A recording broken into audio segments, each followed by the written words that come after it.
প্রত্যাশা কমিয়ে ফেলুন, দেখবেন আপনি চিরসুখী মানুষ।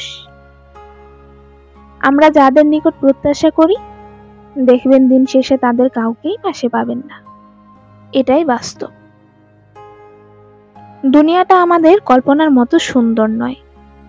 দুনিয়াটা বড়ই আজব এক জায়গা।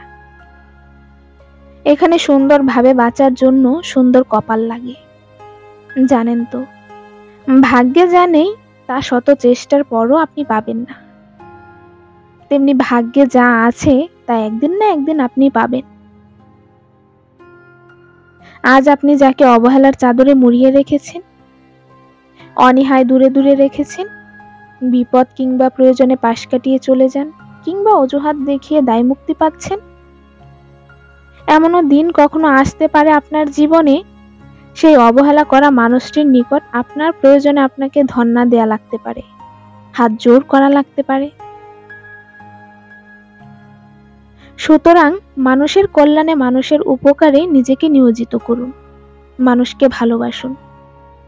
পরকে ভালোবাসার আগে আপন জনকে ভালোবাসুন। আপন জনকে গুরুত্ব দিন। কারণ আপনার মৃত্যুর পর আপনার লাশ সবার আগে আপনার রক্তের মানুষদের কাঁধেই উঠবে।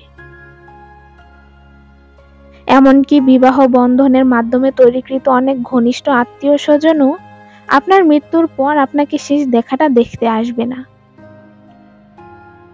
বিশ্বাস করেন কিনা জানি না, তবে আমি বলবো, রক্তের সম্পর্কের উপরে কোনো সম্পর্ক নেই। যদিও বর্তমান সময়ে রক্তের সম্পর্কগুলোই সবার প্রথমে কলুষিত হচ্ছে। মানুষ আজকাল নিজের স্বার্থের জন্য আপন ভাইও ভাইকে চেনে না, চাচা চেনে না ভাতিজাকে। এ দুনিয়াটা বড়ই আজব চিড়িয়াখানা। আমরা এখানে এক একজন এক এক প্রজাতির প্রাণী।